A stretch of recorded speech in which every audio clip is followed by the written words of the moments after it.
영어 강사의 한국사 역사 이야기입니다.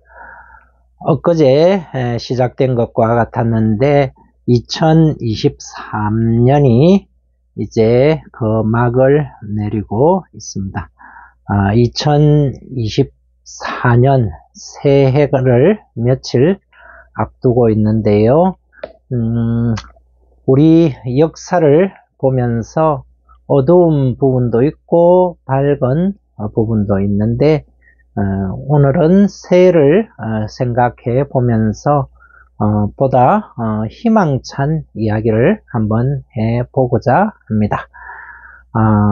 요즘 세간의 화제를 모으고 있는 것은 안방극장에서는 단연 고려 거란 전쟁이고요. 그리고 극장에서는 서울의 봄이 단연 화제를 모으고 있는데요. 서울의 봄은 주지하다시피 신군부 세력이 등장하므로 일시적으로 민주화의 꿈이 좌절된 것처럼 보이지만 1987년 6월 항쟁으로 인해서 우리가 지금까지 우리 대한민국의 통치의 근간을 이루고 있는 현행 헌법이 탄생했고요. 그리고 민주 정부가 이후에 탄생했기 때문에 일시적으로 서울의 꿈이 실현되지 않은 것처럼 보이지만 그러나 우리 국민들의 민주화의 여망은 막을 수가 없었습니다. 도도히 흘러가는 역사의 물결은 그 누구도 막을 수가 없는 것입니다. 세월이 흘렀어요. 전 세계적으로 대한민국은 민주화와 경제 발전 두 마리 토끼를 동시에 잡았다는 평가를 받고 있는 전 세계의 몇 안 되는 모범 국가로 당당히 그 위상을 높였고요. 그래서 오늘은 1987년 6월 항쟁의 그 산물이라고 할 수 있는 현행 헌법요. 1987년 12월에 국민투표에 의해서 최종 확정이 되었고요. 그리고 이후에 60 정권이 탄생을 하는데 국민의 여망과는 다르게 신군부의 한 일원이었던 노태우 전 대통령이 당선이 되었기 때문에 당시에 노태우 정권을 6공화국이라고 부르지 않고 5.5 공화국이라고 비아냥거리는 그런 평가도 있었지만 그러나 이후에 군부의 인사가 우리나라의 대통령이 되는 그런 일은 노태우 대통령을 끝으로 해서 다시는 군부가 우리나라의 정권을 잡는 그런 일은 없었습니다. 김영삼 씨에 의해서 한화회가 척결이 되고요. 그리고 금융실명제를 통해서 민주화의 정치 발전은 한 걸음 한 걸음 나아갔고요. 그리고 이후에 IMF를 통해서 한 차례 경제적인 실현을 겪기는 했지만 DJ 정권을 통해서 또 여야 간의 정권 교체도 이루어졌고요. 그래서 정치적으로 보면은 민주화와 정치 발전이 혁명을 통하지 않고 서서히 발전해 감으로써 오늘날과 같은 발전된 세계 경제 10위권 전후로 평가받는 그런 경제대국이 됐고요. 민주화도 이루어졌습니다. 자, 그러면은 현행 헌법요. 그 이전에 87년 이전에는 헌법 개정이 굉장히 잦았습니다. 정권이 바뀔 때마다 헌법이 바뀌었고요.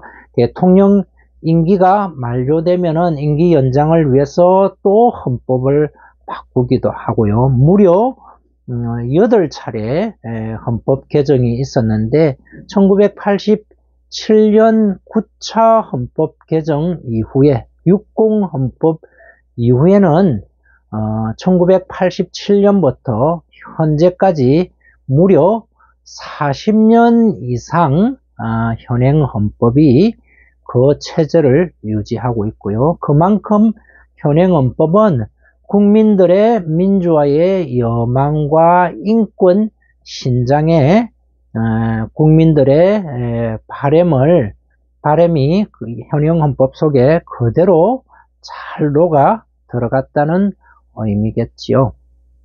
자, 그러면은 현행 헌법의 특징이 많이 있지만 모든 것을 다 하려면은 헌법 강의가 될 것 같고요.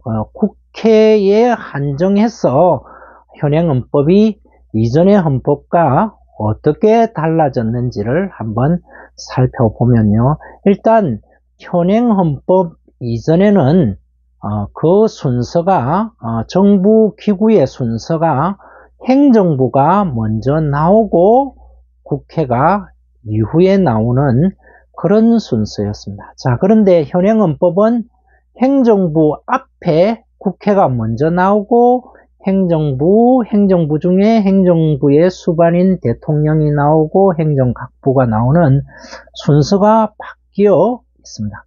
그것은 현행 헌법에서 국회의 위상이 그만큼 높아졌다는 것을 알 수가 있고요.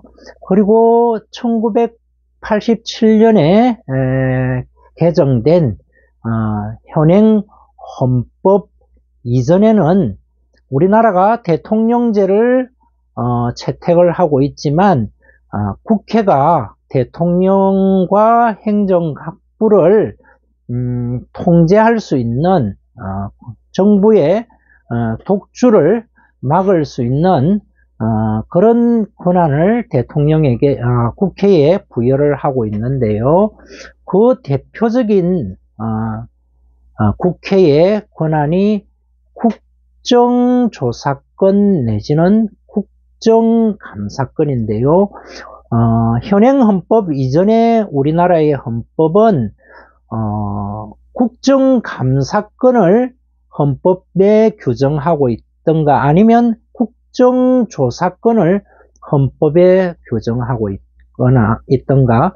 그래서 국회의 권한이 강할 때는 국정감사권을 헌법에 규정을 하고요. 국회의 권한이 행정부에 비해서 상대적으로 약할 때는 국정감사권 조항을 폐지하고 국정조사권을 규정하거나 이런 식으로 했고요. 여타 국가의 민주국가의 헌법을 보더라도 국회의 권한이 강한 그런 국가에서는 국정조사권보다는 국정감사권을 헌법에 규정하고요.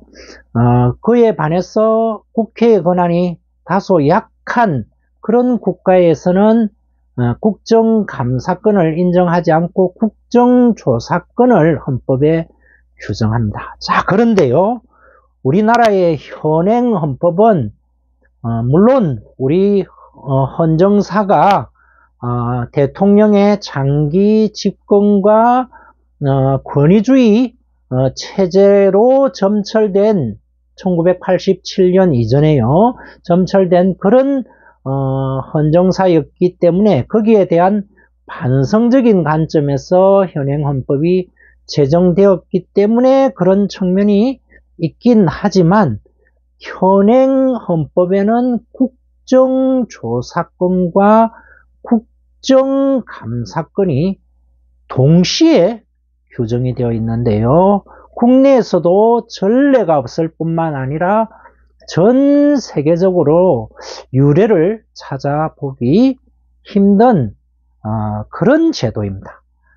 자, 어째서 그럴까요? 국정조사권과 국정감사권의 가장 큰 차이점은 이것입니다. 국정조사권은 행정부의 특정 사안에 관해서만 국회가 조사할 수 있는 권한을 부여한 것입니다. 거기에 반해서 국정감사권은 특정 사안만 조사를 하는 게 아니고 행정부의 행정행위 전반에 걸쳐서 포괄적으로 국정감사를 허용하는 것입니다. 그래서 국정감사, 행정부의 국정 전반에 관해서 감사할 수 있는 권한을 국회에 부여를 하면은 국회가 그 권한을 남용할 우려가 있다. 이런 측면에서 비판해서 많은 나라들은 국정감사권을 국회에 부여하지 않고요. 국정조사권만을 국회에 부여하고 그리고 행정부와 대통령의 실정에 대해서는 국민들의 선거를 통해서 심판을 받게 하는 것입니다. 자, 그런데 우리나라는 특정 사안에 관해서 국정조사권을 발동할 수 있고요, 국회에. 그리고 국정 전반에 걸쳐서 물론 국정 전반이라는 것은 특정 사안도 포함이 됩니다. 그러면 특정 사안에 대해서도 조사를 하고 국정 전반에 관해서 조사를 하고 그러니까 이중으로 국회에게 권한을 부여하고 있죠. 자 그런데 행정부 내에도 감사원이라는 대통령 직속의 행정부의 잘못에 대해서 감사할 수 있는 독립기관이 또 있습니다. 그래서 감사원에서 행정부의 비위에 대해서 감사할 수 있는 권한을 두고 그거는 감사원은 대통령 직속이니까 못 믿겠다 해서 국회에 또 특정 사안에 대해서 국정조사권을 발동할 수 있고 그 다음에 연말에 또 행정부 행정 전반에 대해서 국정감사기관을 정해서 국정감사까지 하는 그런 2중, 3중의 권한을 국회에 부여했으니 행정부에 비해서 국회의 권한이 아주 막강해졌다 이렇게 볼 수가 있겠고요. 그리고 이거는 헌법사항은 아니지만 법률사항인데요. 60 정권이 출범한 이후에 여소야대의 정국하에서 야3당에 의해서 법이 개정이 되면서 이전에는 국회의원이 차관급이었습니다. 자, 그런데 60 정권이 출범하면서 국회의원들이 셀프로 법을 개정을 해서 국회의원을 장관급으로 격상을 시켰습니다. 자, 우리나라 공무원들이 100만 명이 넘는데요. 대부분은 행정부 소속의 공무원입니다. 자, 그런데 국회 공무원 수가 행정부 공무원 수의 수십 분의 1밖에 안 되지만 상권 분립하여서 입법부, 행정부, 사법부 중에서 장관급 공무원이 가장 많은 부서는 당연히 국회입니다. 국회. 무려 300명에 이르는 장관급 공무원이 득실되는 곳이 바로 저 국회의사당이죠. 자, 자타가 인정을 하고요. 국내외적으로 인정을 하듯이 우리나라는 과거의 권위주의적인 정권 하에서 지금 행정부, 대통령 굉장히 민주화가 되었다라고 국내외적으로 평가를 받고 있는데요. 자, 그러면은 우리 헌정사에 예전에 차관급이었던 국회의원들이 장관급으로 그 직위가 격상된 이후에 권위주의 시대에 비해서 지금의 국회의원들이 얼마나 발전된 민주화된 헌정활동을 하고 있을까요? 많은 사람들이 국회를 해산해야 되겠다 하는 그런 하소연을 하는 사람도 많습니다. 국회의원이 아니고 국가에 해를 끼치는 의원이라고도 하고요. 국회의원이 아니고 국회의원이다 라는 비아냥도 듣는 사람들이 국회입니다. 그리고도 국회의원들이 자기들의 권한이 아직도 미흡하다고 또 더 많은 것을 달라고 아우성을 치는 자들이 대한민국 국회의원입니다. 자, 우리 나라의 민주화가 진행되는 역사는 행정부의 독주에 대해서 과거에 국민들이 일어났는데요.